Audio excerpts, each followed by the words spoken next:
Welcome to Life Force Canada. I'm Karen Klassen. I trust you had a relaxing weekend over the holidays. Since it is a holiday today, we're going to have a short episode. I still have a bit of a cough, so we're going to be having an open forum. I'll make sure that I mute myself if I need to cough. So thank you in advance for your patience. I want to thank Laura Jane for hosting our Monday connection call last week with Ray Brown. You did an exceptional job, Laura Jane, so thank you. And thank you to Karen Hanna for co-hosting. So for those of you who are not on the call, you can view the replay with Ray Brown and the sovereign bank that he is creating. It's a really big topic. I do believe we have almost 1,000 views already on our YouTube channel. I haven't even uploaded it to our Rumble channel yet. Okay, tonight we have a few topics to bring up, and then we're going to have an open forum, as I mentioned. We're going to be discussing private versus public and how we can still operate in both jurisdictions as we make our way to creating a parallel society. Laura Jane is going to share about the private community association, which is very exciting. And we're going to just talk a little bit about driver's license. Yes, human rights, the gender confusion and why it's being created. And of course, do not pay attention to their fake laws. Okay, I have a disclaimer. As with any information that we share here at Life Force Canada, it is for educational purposes only. We know that we're never going back to the way things were, so we do need to educate ourselves and gain knowledge on all levels so that you truly remember your magnificence as a divine creator who came here to be a part of this shift in consciousness. Being free in our soul, being free in our mind, being free in our heart, being free from emotional baggage, being free from bondage in this matrix. It's not an easy journey. You can say, hey, I'm sovereign. Living it is another story. So feeling and being free is a journey as we cross the bridge to that parallel society. It's going to involve a lot of unlearning as much as it does the integration of higher knowledge. And we all know that our government is working alongside the World Economic Forum to put forth their agenda without our consent. It is up to us to make things right, to correct the errors and create a reality that we desire that is based in love, truth, and prosperity for all. And that is why we have these Monday calls, because they are important for all of us to come together, learn through each other as we navigate through this manipulation and fraud that has been set upon us. Before we proceed further, I need to talk a little bit about Zoom etiquette. Yes, we've talked about this numerous times. Sandra even did a presentation not too long ago. So whoever was brushing their teeth on our Zoom meeting last week, you're receiving a lot of attention on our Life Force Canada YouTube channel. These distractions really take away from the powerful message that is being expressed. So going forward, we just want to make sure that we all look respectable as the world is watching us. And going forward, if we see anyone not respecting Zoom etiquette, we're going to just have to remove you from the call. And with love, of course. I would rather have people comment on our YouTube and Rumble channel about how great they thought the topic was, or the expert that was on the call, not on someone brushing their teeth or eating, etc. Okay, moving forward. We are transcending the legal and political systems and moving out of the public jurisdiction, walking across the bridge to parallel society. That parallel society is truly our original inheritance. So we're continuing the conversation regarding that private jurisdiction and public and how we can still operate in both. Not knowing what jurisdiction that we are in has been really the biggest problem. You have to understand who you are, and as you do, all the layers and layers and then the layers and layers of deception begin to go away. So we all know that we have two main jurisdictions, right? The private that I mentioned, which is the original inheritance. I can't stop saying that. I love it. And then, of course, the public jurisdiction that we have been indoctrinated into. Again, we all know that your all caps name is the public jurisdiction. Government, right, is also known as the foreign jurisdiction, as our government is not of Canada. And you have no rights in that foreign jurisdiction. And until we wake up to that, we are really not awake. So no human rights even apply in their jurisdiction as well. I'm going to talk about that later. So many of you know this, however, we have a lot of new members joining Life First Canada, which is very exciting. And there's a lot of people who are joining who are just really waking up to all of this. Now, again, in the public foreign jurisdiction, government is in control. They are the executor, beneficiary, and administrator. And when you walk over into the private, you are in the seat of power. You are the beneficiary and the administrator. And that is really what, it's the journey that we're all on in creating a parallel society.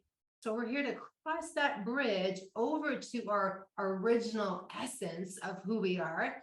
And at the same time, you still need the legal person to operate commercially. This means that you still or can still operate both capacities.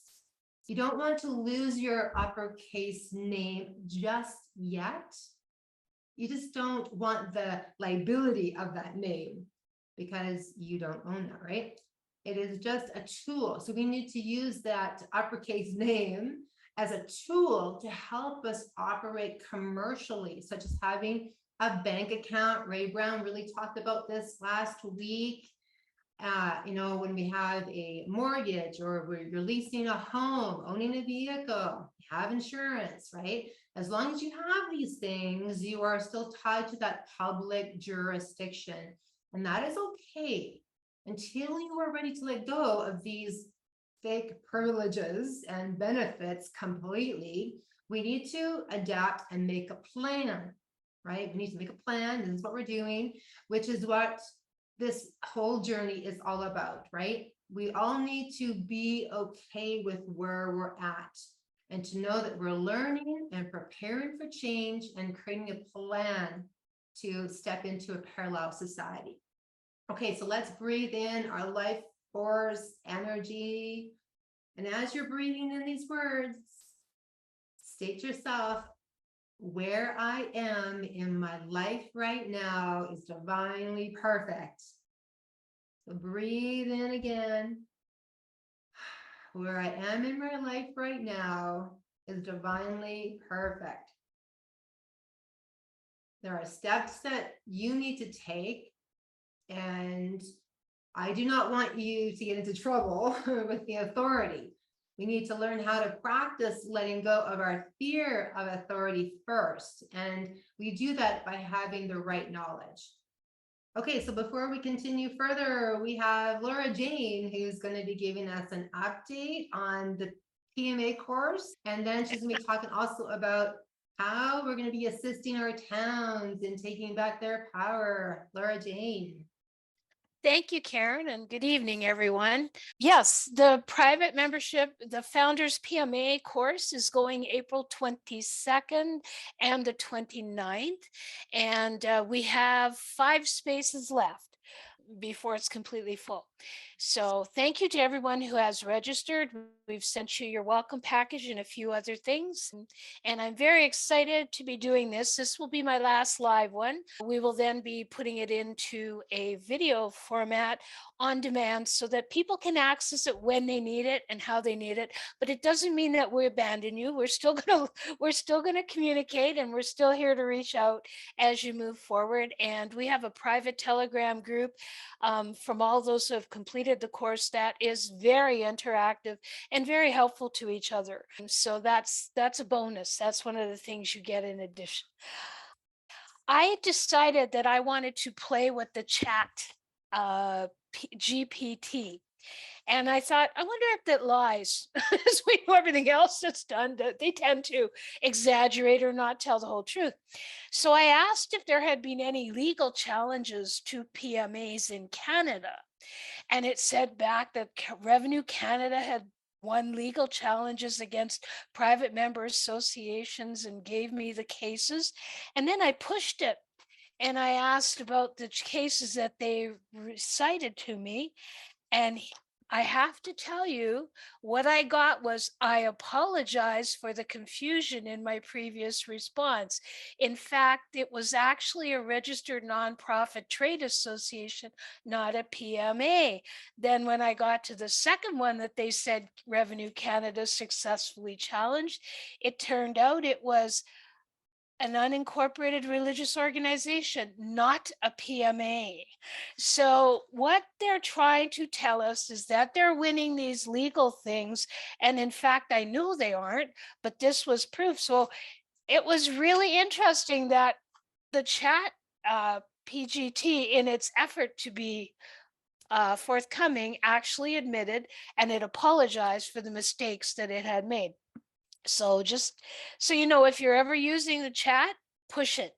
Make sure that you ask the right question and you'll eventually get, it took me 3 or 4 questions, but I eventually got to the right answer, or the answer I wanted, which was the truth. So that, just a little bit if you're using that. So it's a handy item as long as you know how to use it.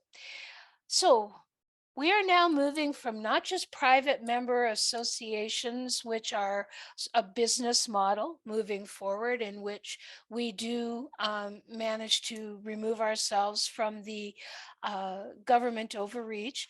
We're now expanding into private community associations, and that is very exciting. If you recall, a couple of weeks back when Sheila McFarland was talking about her desire as mayor for Guelph, running for mayor for Guelph, to unincorporate the municipality and move forward, that was quite exciting. And in fact, I've been talking to Sheila about that, about how we would go about it. But a private community association can be any community association. And what we're working with is to help them to understand how to self-govern, what they need to organize to step out of the public into the private, but building a bridge so that they don't abandon the people or the men and women in their community. Sorry, I'm still learning the language. When they actually move forward, there will be parts of the public that they may still want to retain, but under their terms. And that's the key. When a community is a private member community, it's almost like a gated community, but when they're a private member community, they are removing themselves from a lot of the government bylaws, the government zoning, the government taxation. And that's the important part as they move forward. And that will take a fair bit, because to dissolve a corporation as a business is one thing. To dissolve a municipal corporation takes a few more steps, all right, that you need, because you want to do it seamlessly. So we will also look at the 7 steps that are required to go from that bridge from public to private with an entire community. And then we will be developing specific workshop or training for leaders in that community to assist them in how to live in the private, how to present in the private, how to ensure that their community is protected within the private. So it's very exciting where we're moving to, and we aren't doing it just because we felt like it, although I like to explore. But the reason that we're moving forward is because we have been asked to go in and talk to communities about this who are ready to say goodbye to the craziness that's been going on and regain their community, regain the prosperity within their community, regain control of their community, and to ensure that their community meets the needs of their specific men and women that live there. So it is an exciting time, and we're off to one such community April 19th. So that's my update. So thank you very much, Karen. Back to you. Thank you, Laura Jane. Yes, we're going to Duffield on the 19th. I'm very excited to meet their community. What I'm sharing with you today is what I've learned through Law of Mankind, Dean Clifford. You probably have heard of these people, John Little, Greg Paul, David Straight. The more we talk about these topics I mentioned, and the more we begin to, create the bridge, not just for the man or woman, but as Laura Jane mentioned, for communities, the more empowered we are going to be. Very exciting. And of course, as we talk about this, the more the information integrates. Okay, we're going to start with getting pulled over and having your driver's license, what not to do. So you can fight your ticket, but do not fight the police officer, the policy enforcer. Sovereignty is about having emotional mastery, and it's important to, and Dean Clifford shares this specifically, don't ruin your life to make a point with the government. Don't ruin your life to make a point with a police officer. You are here to do what you've always done until you have the necessary skills, the necessary knowledge. So you are not acting as a sovereign, you have fully integrated sovereignty, and you're very confident in your peaceful presence, your essence, right? So this means a lot of practice must occur before you can take this information and apply it in the outer world. Again, my disclaimer here is to not do this in the public domain because people have been hurt by the police. We've had this conversation quite a few times, but I've been seeing different videos and people have been asking about this moving forward. And people have been hurt by the police because the police are not educated. So they will not respond in the way that we want them to. And you can't do this if you lack the knowledge or have not obtained that emotional mastery. So it's really important to practice these words in your home before you ever engage in the real world. And that's completely up to you, right? You're sovereign, you got free will. However, I'm just saying to be cautious because we are moving through a time that, we've never been here before. And sovereignty, again, is a journey. Yes, we are sovereign in our own soul. However, again, as I mentioned earlier, living it is another conversation. So this is what I gained from Dean Clifford. He's out of Manitoba.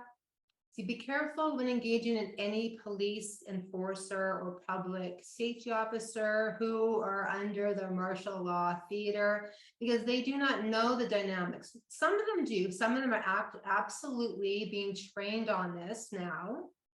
And it's just really important to be respectful. So what Dean mentioned is what not to do is to, if you're ever pulled over, is to say, I'm a man or I'm a woman, I don't have to pay this, right? To be aggressive. When you're asked for your driver's license, and yes, it's important to have your driver's license now until you're educated on what that means, because you're acting as an agent of the government when you produce ID. So you want to give it to them respectfully, Again, your job is to educate only right now. So he says that you can say, I trust you are a kind man or woman as a police officer, but I have a lot of anxiety and fear around authority, which has been with me since I was a child. And then he says, he doesn't say the call. He says, just pause. Because if you share that with them, you're actually disarming them. You've admitted a vulnerability that you have some anxiety or fear, which is really powerful because vulnerability is where our power is. And this is about you speaking your truth. This will, again, pop the energy immediately. And as you express your vulnerability, then you can share, because they're going to ask you, do you have your driver's license? And then you can say, oh, yes, I have one of those. Just because I have a license doesn't mean I'm operating through my license all the time, which was forced upon me because I was told that if I didn't have one, I could be arrested. I do not consent to what you're doing. I don't have a contract with you. But here it is, right? You are dealing with a living man or a living woman. You are not dealing with a corporate entity. And then you pause. You're sharing all this calmly and respectfully. And it's really important that we are sharing what it truly means to be a living man, to be a living woman, to be sovereign, right? To be in our own soul and to be expressing from our heart, because this is really going to be important to practice these words. And so if you're practicing with a friend, we do plan on having events in the near future where we can have our private members engaged and practicing together. Now, if you ever have to go to court due to being arrested, I'm trusting nobody ever will have to go from here, or you need to press a claim, or you are fighting a ticket, remember, you may want to write this down. The reason why all of your efforts fail is because you fail to express your law. Dean Clifford reminds us that it is up to us to bring the law. It is up to us. The judge, the court system will never bring the law to you, ever. You are here to challenge the jurisdiction. You are here to bring the law to them. Read this in. So remember, the reason why all of our efforts fail is because we fail to express our law. It is either your law or someone else's law. And we want to make sure that before you ever have to go to court, that you're resolving any of your disputes before you ever have to go, right? So you're sending in a registered mail, you're sending in a registered notice, etc. This is the sovereign way for anything. As Laura Jane was sharing, as we cross the bridge over into the private jurisdiction, we're not going to be in their public jurisdiction court system, which is, fakery. We're going to be over here in our community hall, right? As Sheila mentioned a couple of weeks ago as well. So it's going to be a completely different opportunity for us over natural law. I'm referring to what we have right now. And if you're ever called to go into that court system, remember, remedy is not in their court. And you will never find remedy there. You cannot have a private claim against the entity that created your false identity, right? Your remedy is elsewhere. So if you walk in as a trustee, as the person in their court system, which a lot of people in the freedom movement have been doing, Dean Clifford says, if you walk in as a person in their court system, they will use a whole package of condoms on you. And it's so true, because if you don't let them know that you're challenging jurisdiction to say, hey, I believe I'm in the wrong jurisdiction. I am a man or woman, and I do not see a man or woman in this court. And so I do believe that there is no claim, and I need to, you need to dismiss this charge. And Dean is always reminding all of us that you are the only one that's ever going to dismiss or discharge any case against you. It will never be them.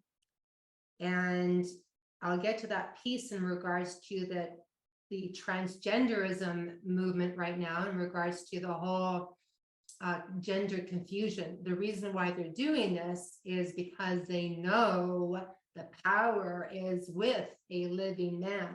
They know the power is with a living woman. And if we forget who we are, we're not going to be in our power. And you have to remember too, that in their court system, if you walk into any court, they cannot see you as a man or woman. They cannot identify you as a man or woman.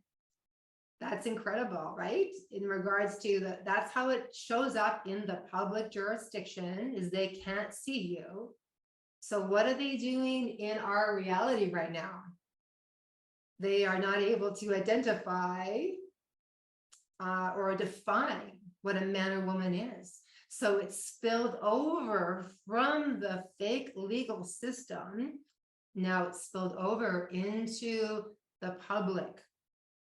And they're doing this specifically because they know that our power is as a man or woman in their court system. Oh, the fakery is amazing.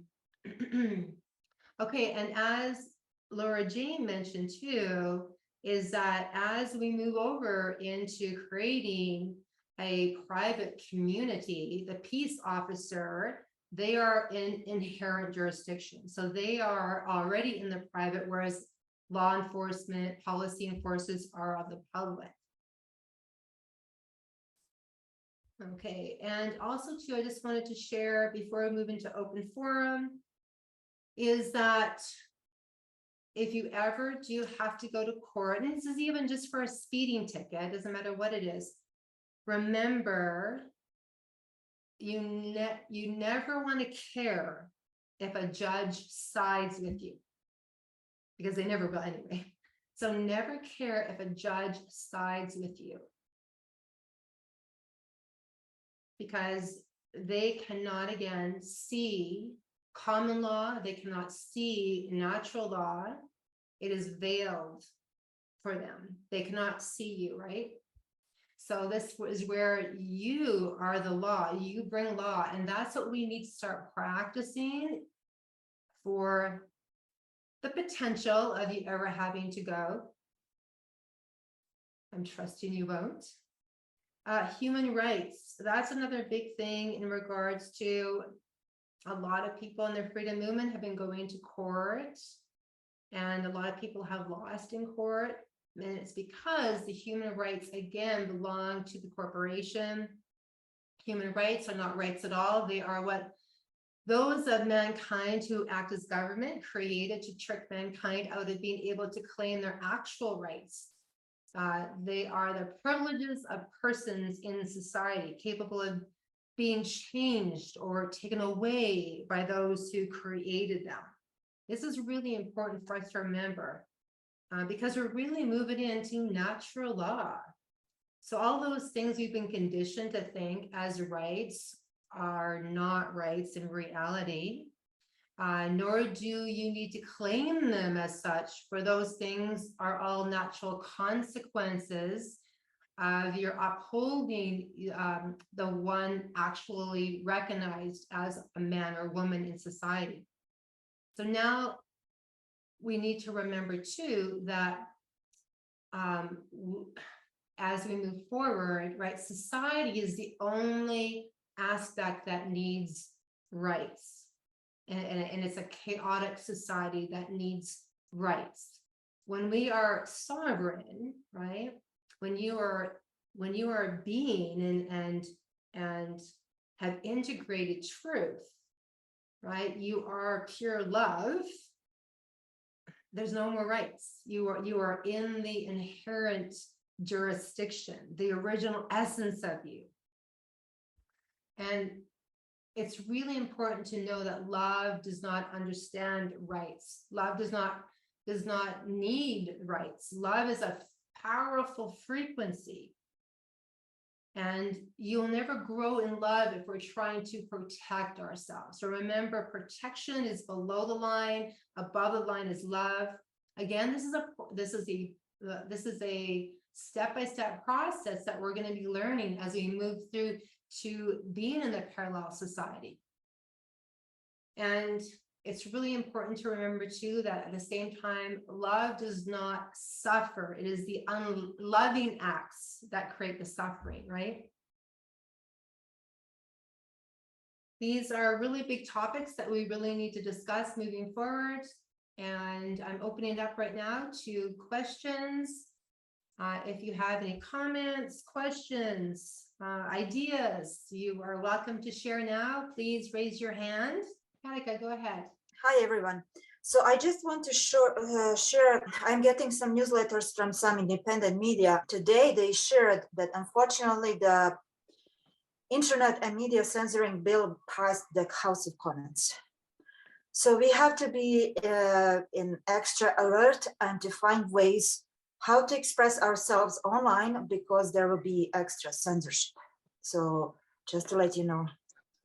Thank you, Katika, and I'm really glad you brought that up because it's one of the reasons why I said, do not care what they do. It does not matter what bylaws they pass, what bills they pass or codes, because it only applies, again, right, to the public jurisdiction.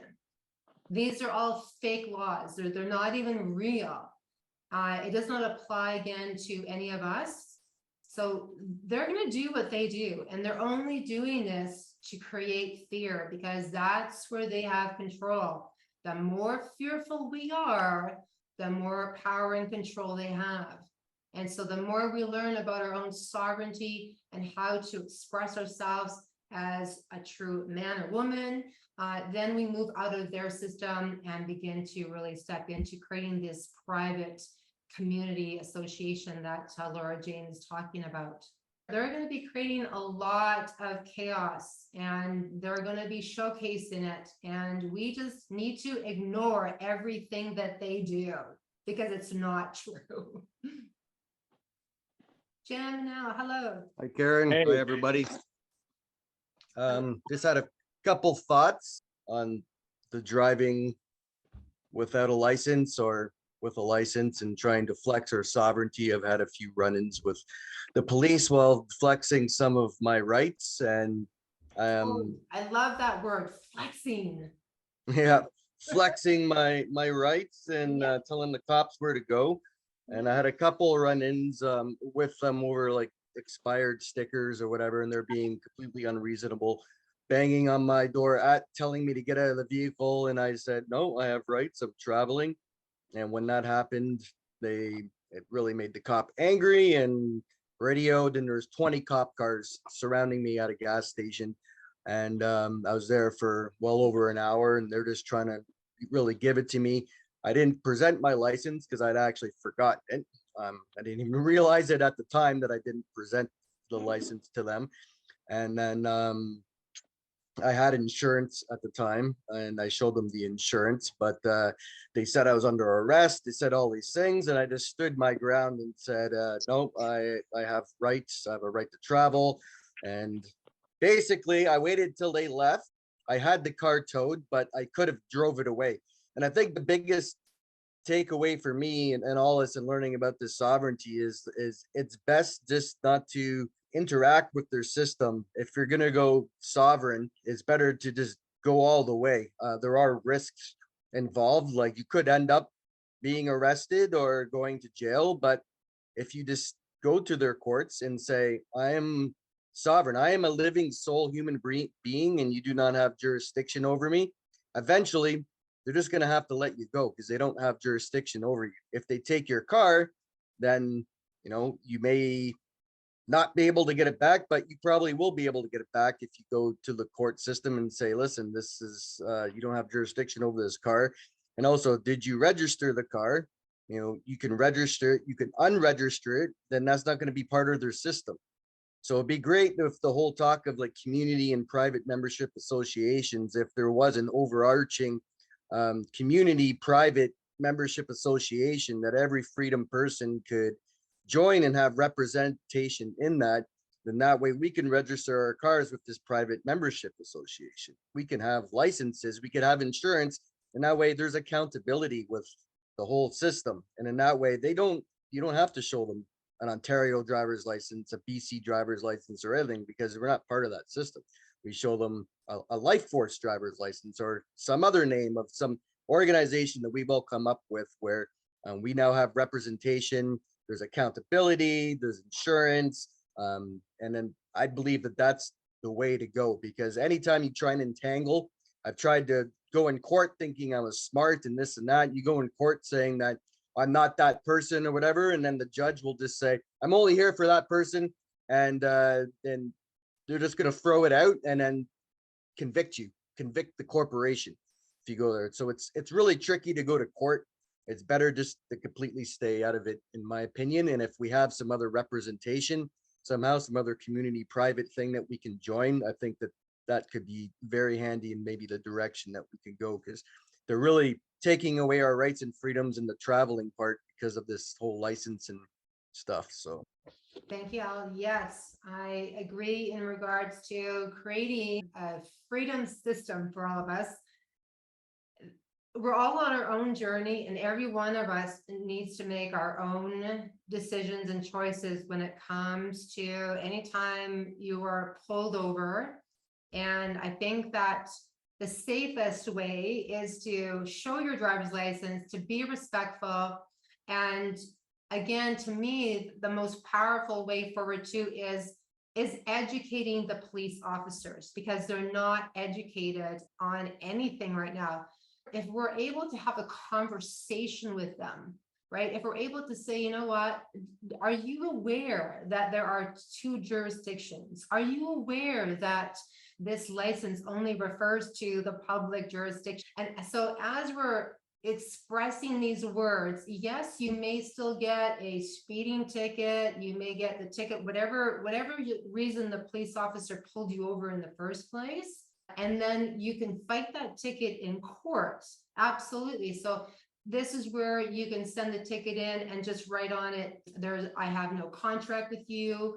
You can go to court and express from that place of representing yourself and saying that, hey, I do believe I'm in the wrong jurisdiction. Of course, the judge and whoever is there, they will never acknowledge you. And that's, I think, what we need to prepare for, is that we're not going to be acknowledged in their court system. So if you ever want to go there, because you want to fight a ticket, when we know this in the very beginning, when we know that we're not going to be acknowledged, it allows for your confidence to be there. And Dean Clifford talks about this. David Straight talks about this as well. Mark Passio. And they say that if you can walk in with that confidence of knowing no one is going to be standing for you, you're the only one that is going to be standing for you, it allows you to be able to express from a place of knowing that you're just here to bring your own law, and you're only there to express the 5 sentences. That is it. And you just keep repeating those sentences over and over and over again. And you're the one that says, because I'm in the wrong jurisdiction, and I don't see a man or woman here that has a claim against me, because the police officer can show up, whoever gave you the ticket, but they cannot be a witness to any complaint. And so you can say, hey, there's no witness here that is against or has a claim against me as a man or woman. Therefore, there is no claim, and I dismiss this case right now. And that's it. So it's something that we're not used to doing. We're so used to waiting for them to tell us what to do. And so this is going to be a learning process for all of us. But thank you for that, Al. Appreciate your comments. Ken, go ahead. Hi, Karen. Anyways, so yeah, I'll be seeing you in Duffield here really shortly. So that's awesome. You guys are coming up. Yeah, Kind of getting a little bit stoked about it. fantastic. So are we. Yeah. So yeah, this is a thing that's sort of interesting to a lot of our group members, including myself. So I just, for the first time, got pulled over the other day. I was driving actually my fiance's truck, so I kind of chickened shit out and didn't quite follow through how I should have. But in the same sense, I didn't want to have her vehicle towed away.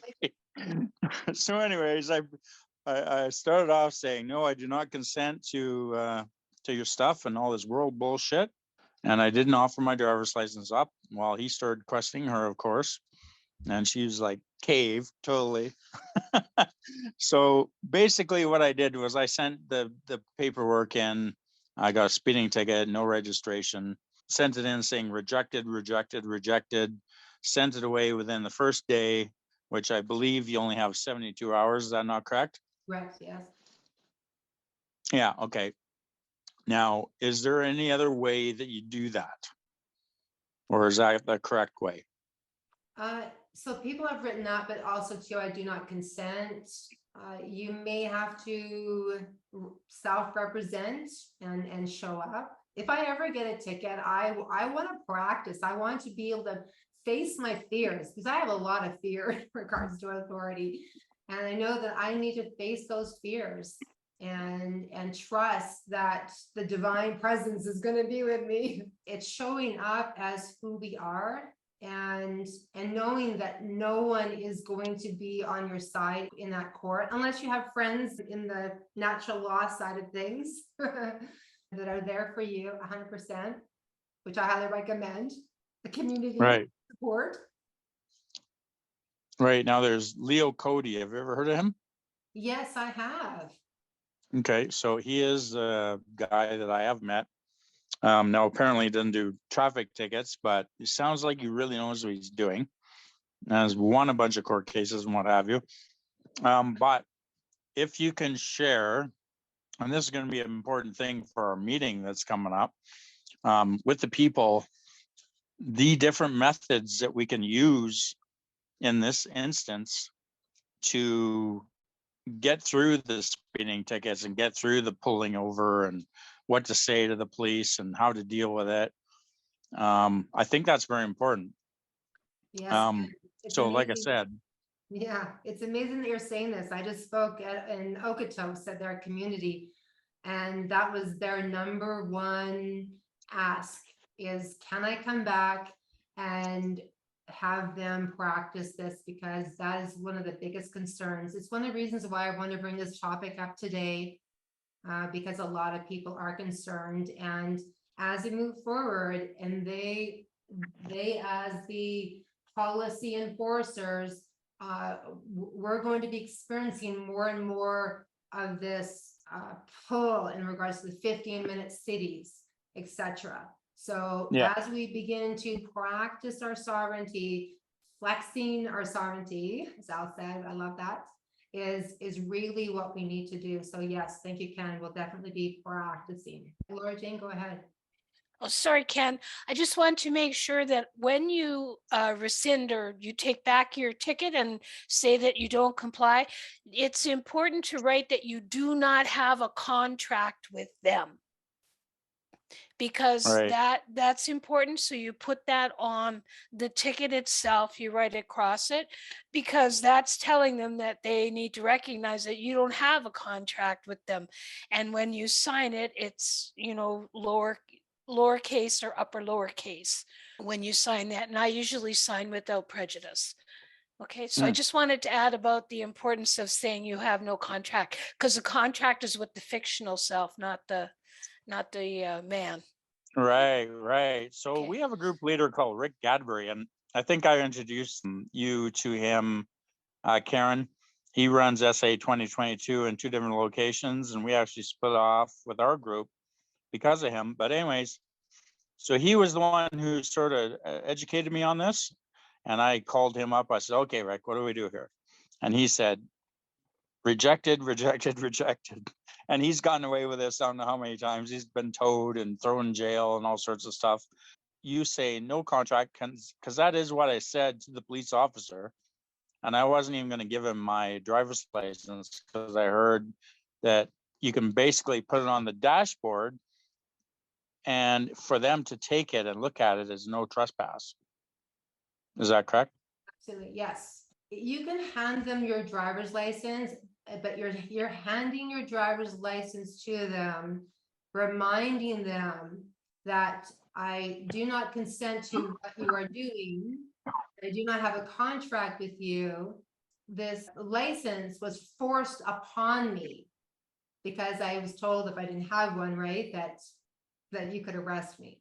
This is where we're having a conversation with the police officers. We need to start talking to them as the man or woman beyond the police officer role they're playing. It's just like when a police officer goes to a restaurant, right? He might have his badge with him, but when he's in a restaurant eating with his family, he's showing up as a man or a woman, right? And so we need to remember that underneath the uniform is a man or a woman, and we need to try to find a way to communicate to that part of them so that they begin to see what we're talking about, right? Because that's how they're going to learn. But yeah, it is a powerful conversation to have as we're moving forward. Thank you, Ken. I'm looking forward to seeing you next Wednesday. Yes, me too. Thank you. Jacqueline. Hey, Karen. I put my hand up because I really found that kind of fascinating what you were saying about, if I got it right, that we'll never grow our love by protecting it. Yeah. You were talking about the new world, these new frequencies and energies we're moving into, and that in that realm, this idea of human rights is not even going to really exist. Yes. And you just said a couple of lines. Would you mind expanding a little bit on those topics? Yes, absolutely. When I'm presenting in a community, as I did in Okotoks, I have a flip chart, and I've shared, if you go into our Life Force Canada YouTube channel, I have it's called a freedom frequency chart, and I have everyone draw a line, a horizontal line in the middle, and then we talk about all the negative emotions and the negative qualities that are below the line. So we're looking at the polarity of the reality that we live in right now. And as we're looking at polarity, because they're inverting everything, we need to look at the polarity below line, which is all negative emotions, and it's all fear-based consciousness. And of course, everything above the line is freedom-based consciousness, which is all love. And it's all about resonance, right? Everything resonates and vibrates at certain frequencies. So when we're below the line, we have different tools that serve us in this public jurisdiction, because everything below line to me is the public jurisdiction, the fakery, the person, straw man, etc. We have been indoctrinated into this mind control system, and when we're there, we're operating from the fear-based reality, which is their legal system that's been created for that below the line reality, the mind control. And of course, we need human rights there. They had to create something to keep us, corralled. So, oh yeah, human rights. It's just like the word hope. They gave us the word hope. However, the word hope is only for those below the line. Hope does not exist above the line. It doesn't exist in the realms of freedom, because if you look at the word hope and you feel into it, hope still has the energy of doubt in it. Oh yeah, desperation. It sounds like you're talking like the studies I've done on like that kind of ideas is that there's only two realms. One is fear and one is love. Absolutely, yes. And everything, all our emotions fall into one or the other, very distinct. Yes. And so I mean, freedom would be in a sense could be another word for love. Is it sort of that concept that you're talking about? Yes, it's like the two sides of the same coin. Yeah. Okay. Right? If we look at the reality that we're in, they're attempting to create What's good is bad, what's right is wrong, etc. Oh, I know. Yeah, yeah. Subverting the reality. So they're trying to create fear-based consciousness above the line now, which is just crazy. Contorted. But Yes. that this idea that when you protect something, that we'll never grow our love by protecting it. Never heard those words in that order before. It was just Yes. interesting. Thank By you. protecting it. Yes. So when we're in our soul essence, when we are completely connected to the creator, we don't need any protection because love is the That's right. greatest frequency, right? It's Yeah, power. yeah. Agree, yeah. However, when we're below the line, as we're moving up from the bottom of, right, the realm to up to where the line is, we need to protect ourselves there from the energy vampires because, you know, as this realm, they're trying to take our energy, right? Take our energy. Oh, yeah. Emotionally, spiritually. No, we're all walking around like this. Yes.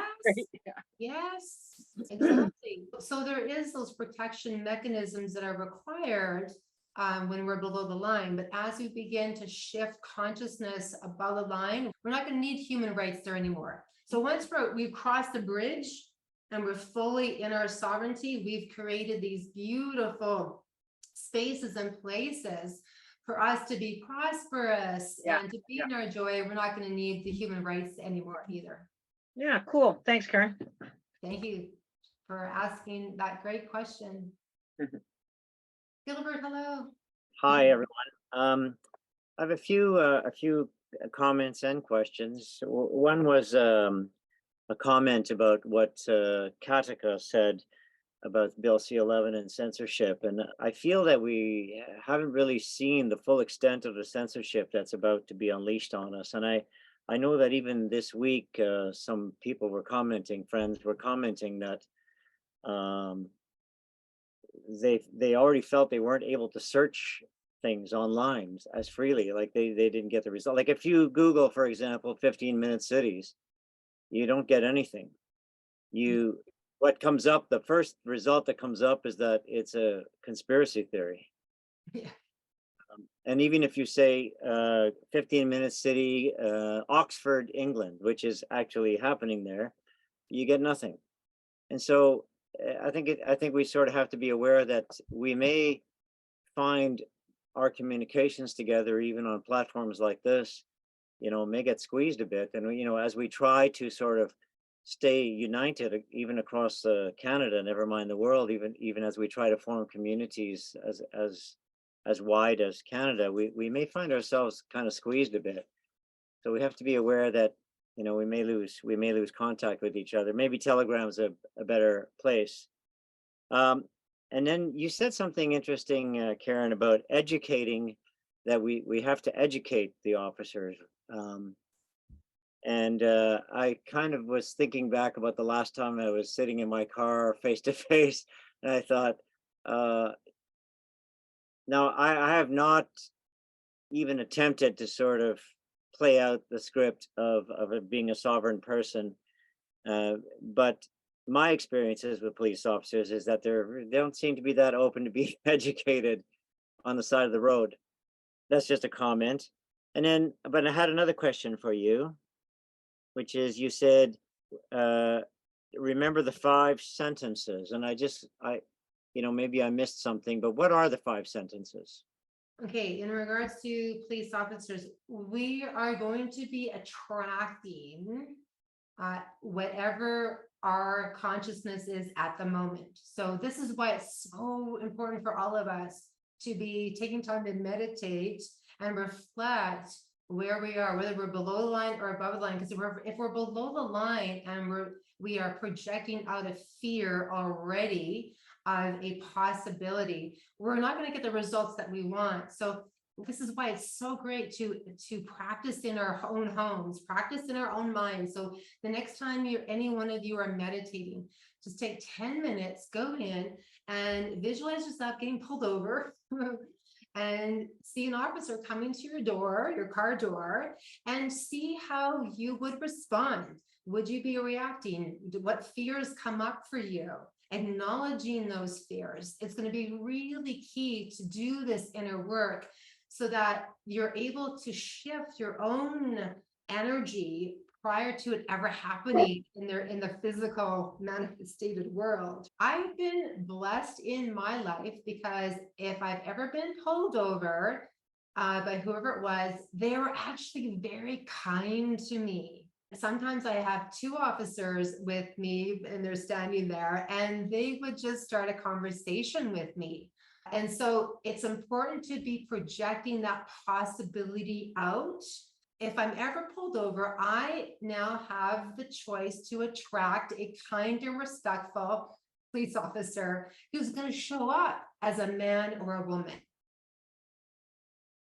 Right?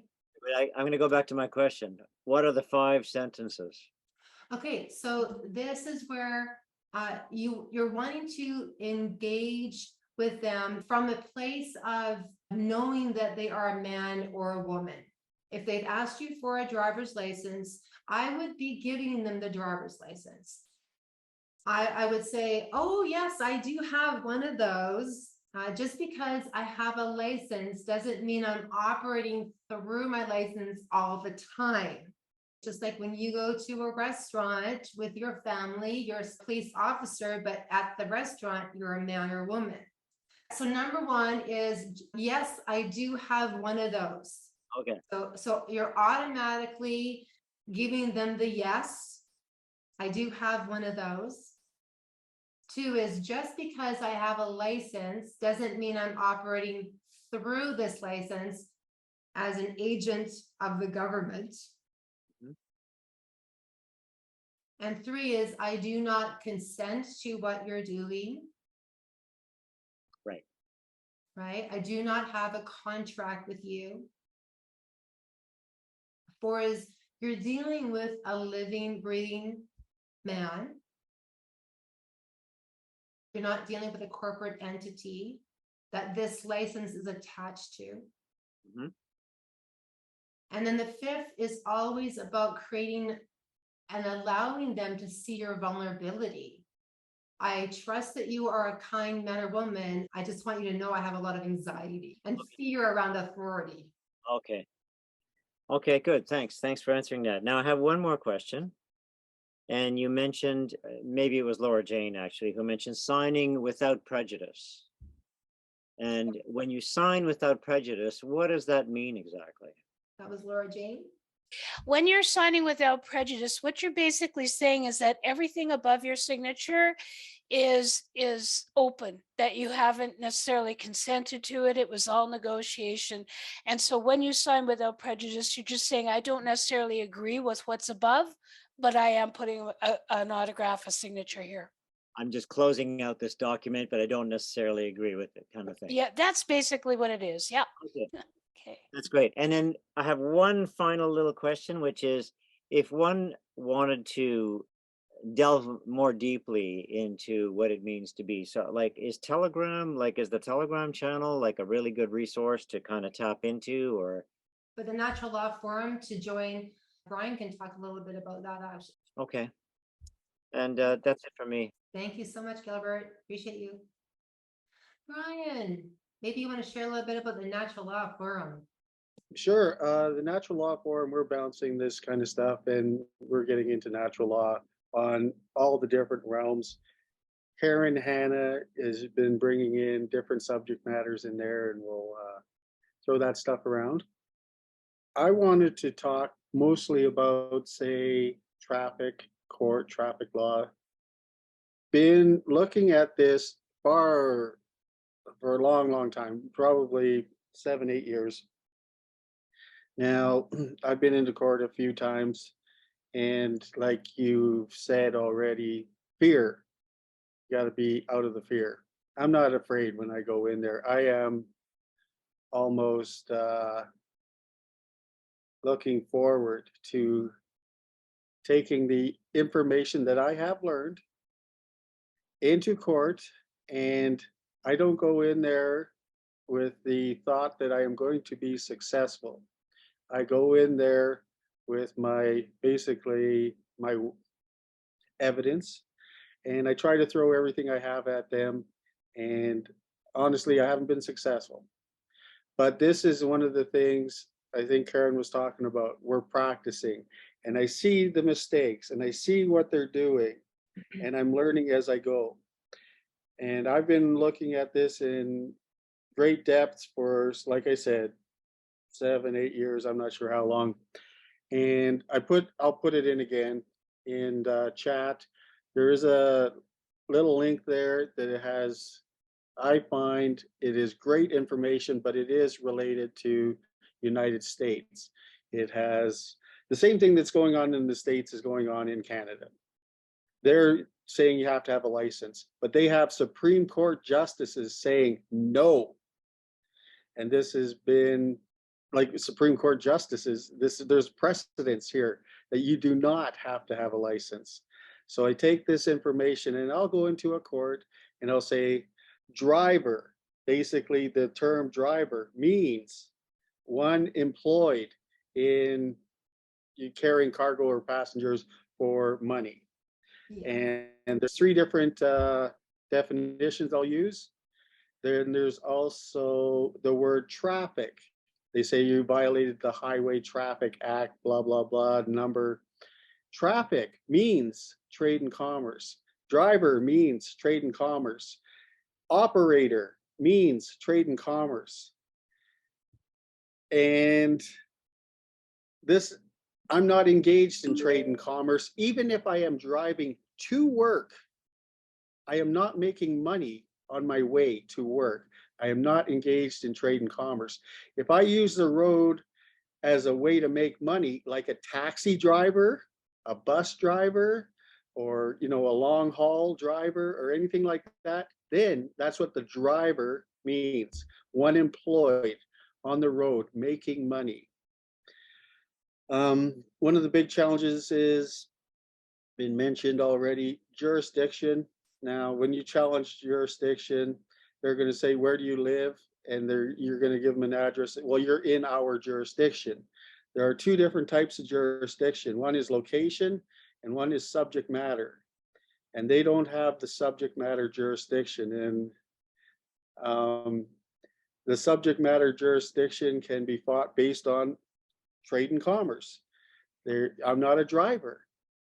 I'm not engaged in trade and commerce. In the Constitution 1867, it outlines what they can make laws about. 1867 Constitution Article 91 outlines what they can make laws about. And it says on there, trade and commerce. And then you look through the rest of it, and nothing relates to us using our private automobile to travel on the road. They can't regulate this stuff. So I do have another court case coming up in 2 weeks. And I'm going to be going in there to fight it. And I'm going there learning from what I have done in the past. And I haven't won yet. But I go in there and I throw everything that I learn at them. And they don't like me when I'm in there because I know what they're doing. And even when you get in there, there's other things that they're doing. They want to search you before you even go in. And they get a wand for metal. And you got to empty out your keys and your pockets and everything. And I've been in the courtroom before and I said, this is an unreasonable search. This is a violation of my rights. And then the one cop, he says, well, I'd rather have it safe in here than whatever. I said, this is a violation of my rights. And he said, just go through. You start pushing the buttons and you're not, well, I'm not winning, but I'm getting some results. They know what I'm talking about. And I hope in say 2 weeks, I can come back and tell you guys that I was successful, but I don't go in there thinking I'm successful. They do not want this exposed. You were talking about a different group. This is key, I feel, that we expose this corruption with traffic law and everything else in the justice system is vulnerable to be exposed. I would love to focus just on this one subject. Yes. And expose the truth to this and their whole legal system would start to crumble. Yes, it would. This to me is of great importance, and I can't think of anything easier to attack them with than with traffic court. Now I put it in the chat, that link. It's the lawful path. You could read that. I've read it many times. I love the information. A lot of it is repetitive, but there is Supreme Court justice in there saying you do not have to have a driver's license to travel in your vehicle. It's just like they're saying you're going to have a license to mow your lawn. Yes. So I have strong feelings about all of this, and I just had to spit that out. Like you say, we shouldn't go in there in fear.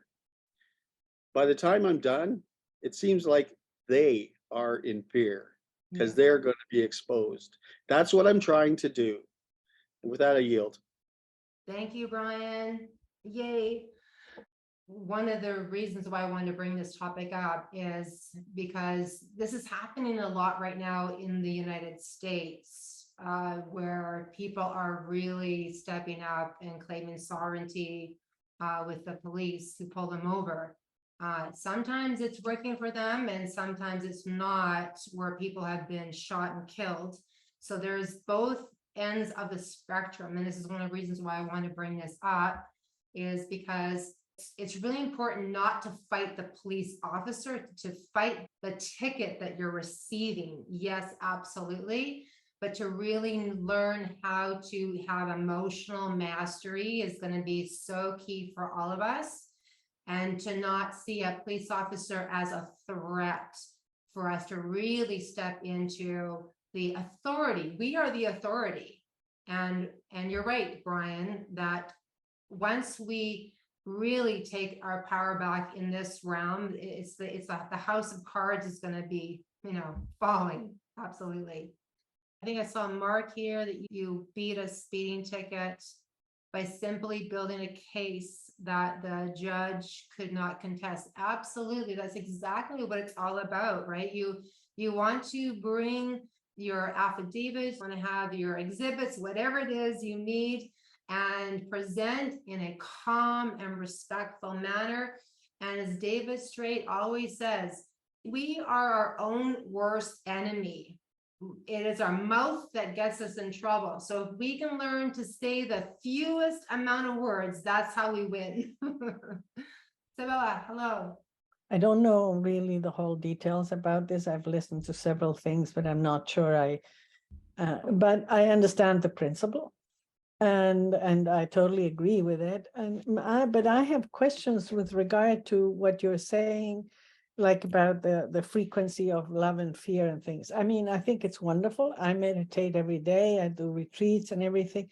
My question is, I did a month ago, I did the course with the bridge as an important part of their training when you really are working, networking and building things, is a conflict resolution team.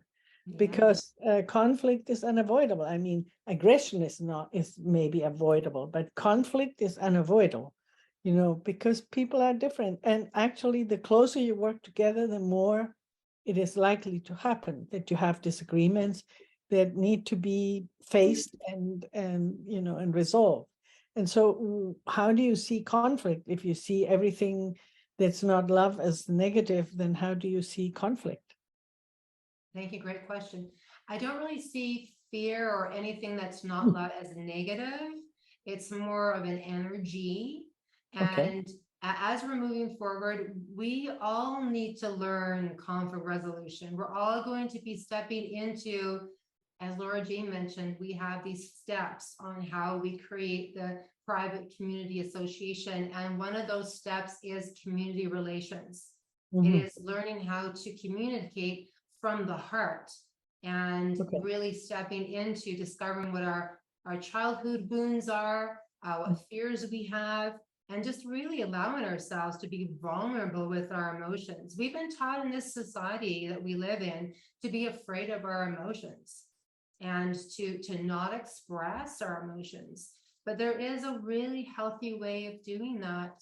And as we move forward, a lot of it really involves the skill sets that Michael Tellinger teaches in the One Small Town reality, right? In regards to Ubuntu. Again, it is a journey.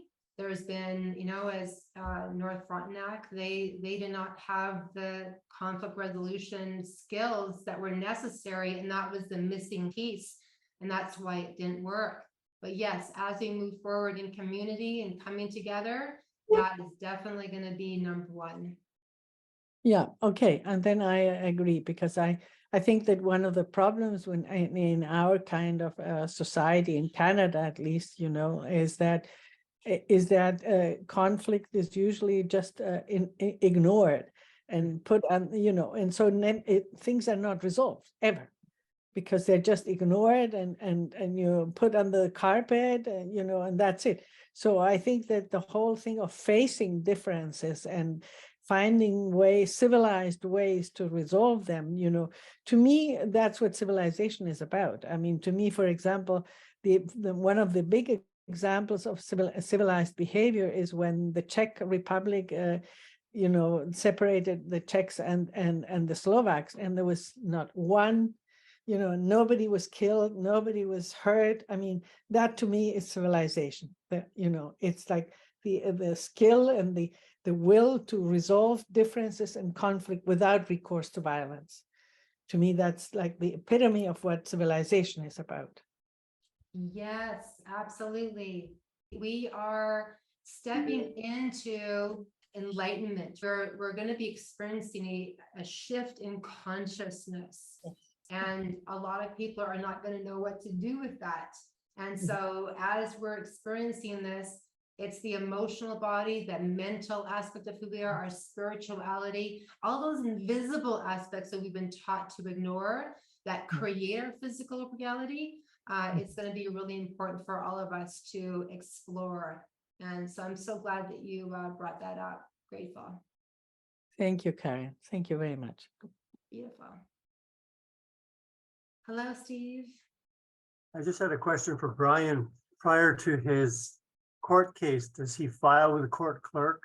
Does he have his life claim or notarized long form birth certificate, things like that? I don't mind answering this. I have my live birth certificate of live birth, but I don't go in there, and I don't want to give them any information before I get in there. And they will typically have somebody representing the courtroom coming out to try and gather information as to, they say they want to help you. They want to get information to see if they can get the Crown to help you. They are not trying to help you. They are trying to help the Crown, to prepare the Crown when you go in there. When I go in there, I don't want the Crown to know what I'm coming in with. When I hit I want as many people in that courtroom to be an audience for everything that I say. Now, if they think that I have a good case and I'm going to have a strong argument, they will push my case to the back, and I will be the last one called. If they don't know what's coming, I can be called early. And if they think that court cases are going to be dismissed, they go through all of these cases first. That, okay, so-and-so never showed up, write them a fine, this and this and this and this. I am trying to raise my argument with as big an audience in the courtroom as I can. So I do not let them know when I'm coming in, what I'm doing. Well, from what I understand, if you have the correct documents filed before you even get there, there's no case. I'm looking for a way, and I will definitely share it. Okay, thank you, Brian. I yield. Thank you, Steve. I just have a question for you, Brian. So when you say you're not winning, what is it that the court is saying to you? Like, well, the last time I was in, what they did was they asked me, do you understand that you need registration? And I said in response, I understand that I do not need registration. And I'm thinking the word I understand put me into their jurisdiction. Yes, One of the other things that I did not do was I did not stand, I did not challenge their jurisdiction. right, there we go. That's why I asked. That was one of the key things that I did not do. And it is their burden. The burden is on the Crown to Yes, prove that they have jurisdiction, and yes. they don't have it. And so with those two elements Mhm. and maybe a few other things, like I have a registration of live birth, what I tried to do is hand it to the judge. The judge put his hand up and wouldn't accept it 3 times. No, exactly. The judge cannot see any law that you do not bring, and it's not up to them. And they can see what you bring, but they will not acknowledge what you bring. And so you will never have, we will never experience a judge saying, okay, you're right, we just, this is dismissed or whatever. We will never experience that from any judge. They will never say you won. It will only be you expressing this court is now dismissed. The very first conversation that we have to have is the challenging of jurisdiction, because right Yes. away, right, you're just saying, I do believe I'm in the wrong jurisdiction. One of the things I just want to reiterate is the Crown asked the judge, could you ask me if I understand that I needed registration?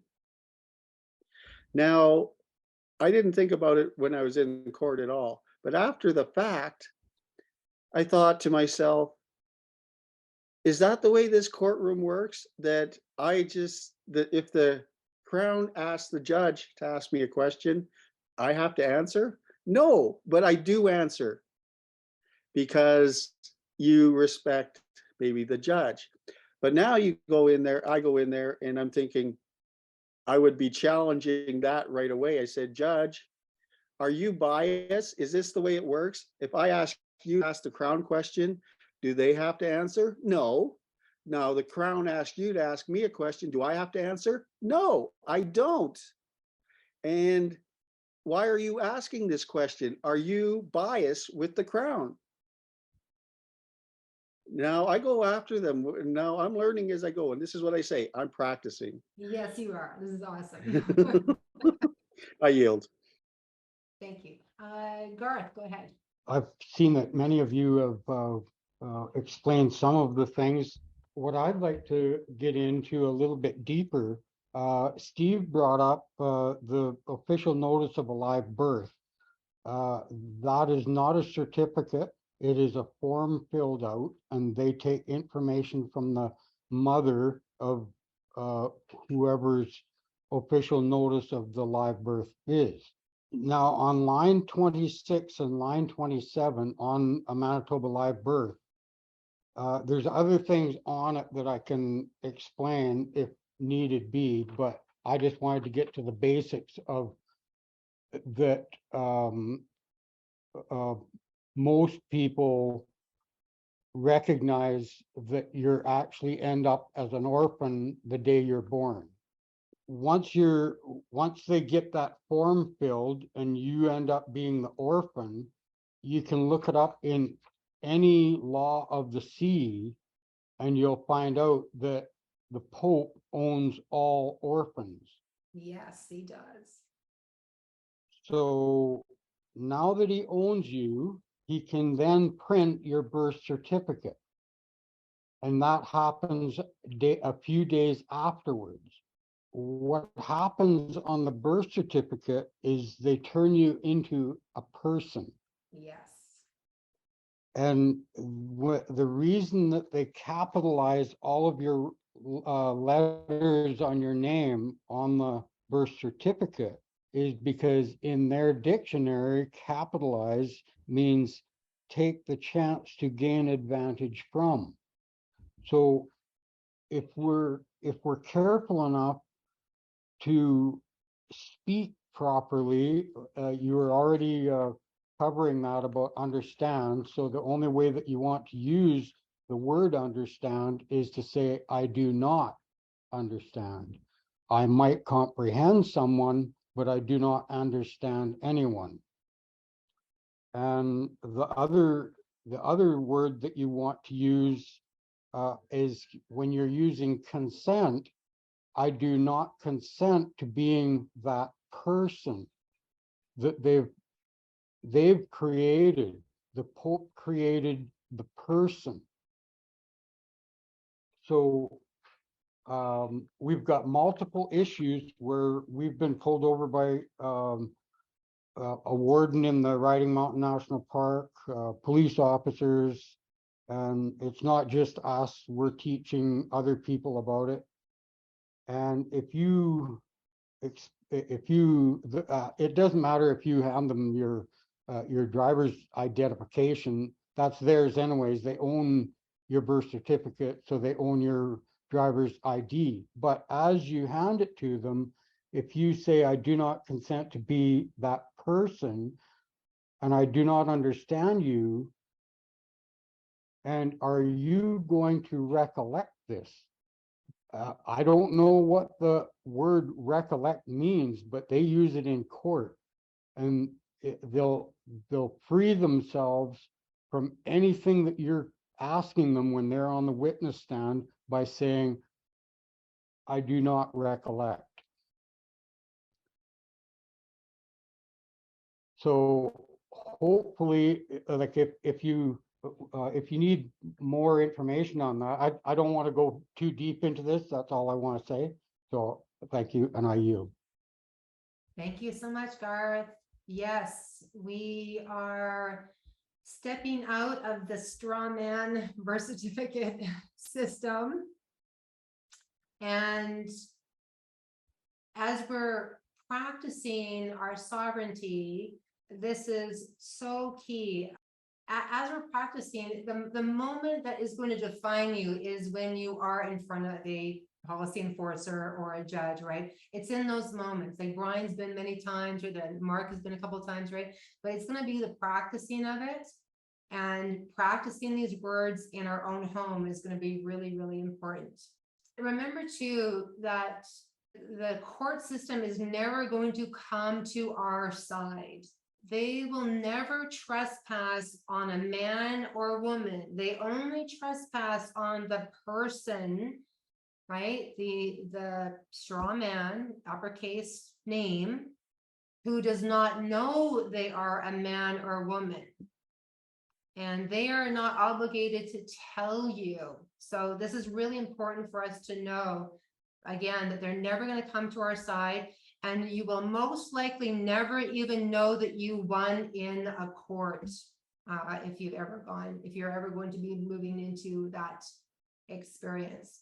So if they're ignoring you and calling you an idiot and whatever it is, you most likely won, but they're never ever going to tell you. Okay. Hello. Hi, I have a few questions basically before you go to court on any kind of matter that will help you as a living individual to subtract yourself from their system, to subtract your car or unregister your car from their system, to fill up some documents that reclaim your real name that is in small caps, right? So to denounce the corporation name that they build up on your name written with capital letters. That means there are steps there that can be taken prior to appearing in court and to claim something from them that they violated your rights. For example, the system at this moment is refusing me the old age security for 15 months. Let's say that the first 4 months was my fault because I had to move and some correspondence get lost in the mail because the address changed. But in March last year, they confirmed they received my documents. And they said, your application is for reviewing your case or reconsideration of your case. And now comes the funny stuff. The reconsideration, according to their provisions, they claim to have up to 300 days to verify your file. That means 10 months.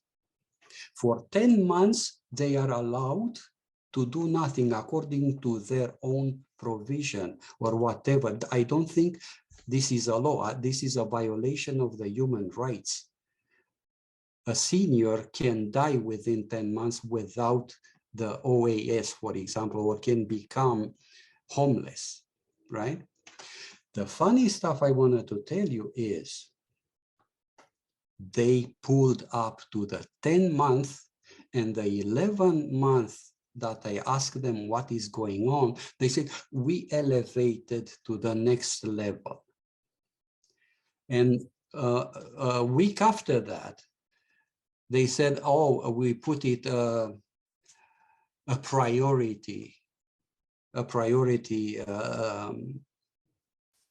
mention on your case, and within 15 days you should have an answer. So this is how they dealt with me. When I sent the reconsideration documents, all the documents that they require, everything, they received it in the same time on March last year. Within 2 months, less than 2 months, my wife got the OAS, the old age security, but she is double vaccinated and I'm not. So my question is, definitely I know that I am not prepared to stand in court and defend myself because I was not trained. I'm just learning like everybody else how to use the right language, the right terms, and how to try to drive down their system into nothingness. Yes. And I have the right language, I think, but every single little mistake, like Brian mentioned, that I do understand. You never used to understand. I do not understand. I comprehend what you may say, right? But at this moment, I'm considering how to claim damages from their system for violating my constitutional rights. And for this stuff, definitely I'm not prepared, because you need to generate such a case and a speech that will prove undubitably that they are at fault. So this is why I tend to talk to a constitutional lawyer.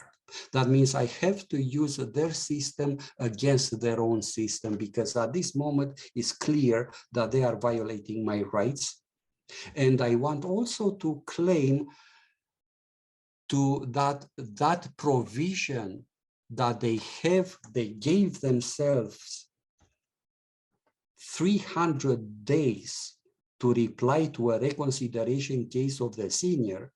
That is a huge violation of a human rights. That means you take everything from that person for 300 days based on what? What is the reason? Because I have a strong case, I believe, because my wife in less than 2 months, she received OAS, old age security. And they dragged me through the 10 months and 1 month and another 15 days. So I'm trying to write a letter to Rocco Galati and to see, do I have a case? Can I claim damages? And to make my case painful for them. Because by myself, I know at this moment, I can't win in a court, because there are so many little tricks that I can can use against me, and I may use an improper word. And I saw also a video that states, do not enter the courtship. The courtship is when you provide your statement or your deposition. Even if you touch the bar that separates the courtship from the public area, they own you. Yes, So yes. there are so many different little tricks that they can use to bring you under their authority. It's so important that we begin to really understand this, because we don't want to use the word understand in a legal court system, but outside of a court system, we can definitely use that word. We stand under natural law, for example, right? Where I'm going with this, and I did a presentation on a while back in regards to do not bring a lawyer to court. In the statutory courts, in the provincial courts, etc., 80% of the court cases, the plaintiff always wins, and the government, etc., is the plaintiff. And so every time we're stepping into using any legalese, we're most likely going to lose. So this is where we are teaching ourselves, right? Learning how to self-represent and how to, and this is going to take time, right? As we've shared many times before, we've been forced to be a part of the private bar association tribunal. And this is not what we want to step into anymore. We want to step in and represent ourselves in the original jurisdiction as the living man or living woman. And so as we move forward, this is what we're going to be sharing, especially with our private members too, is that we need to learn we need to know how to send a notice of liability, right, to press a claim, etc., not a complaint, because in the legal system, it's a complaint, and the legal system thrives on controversy. It thrives on taking months and months and months and years for your claim to be settled. It takes thousands of dollars, but we don't need to do any of that. In the natural law court system, and how we're going to be moving forward is going to be simplicity. And so this is what I'm learning through the Law for Mankind, the Sovereign's Way, and it just feels so good in my soul. So this is what we're going to be bringing forward. But thank you, Radu, for being here. I appreciate you. And yes, we will win 100%. Okay, my throat is getting really sore. Thank you, everyone, for standing for truth, standing for freedom, and being on this incredible journey with myself. And I so appreciate all of you. Please be on the call tomorrow night with Brian and Karen Hanna as their co-hosting. Laura Jean's going to be on that call too, I do believe. And you can continue the conversation there tomorrow night. And of course, we've got our forums this week. Hilla has the education forum, and I am so adamant that more people please join the education forum. Our children are in trouble. Hilla, go ahead. Thank you, Karen.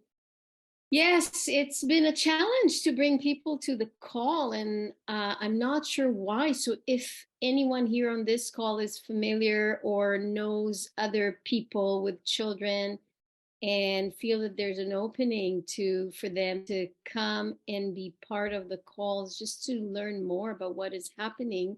So this Wednesday, I'm going to focus on two things. So one, we're going to have the Canadian chapter leader of Gays Against Groomers, who is going to speak about their activism, not just in Canada, but mainly in the United States, and his experiences here in the Lower Mainland in different drag queen storytelling, and his plans for what they're going to do.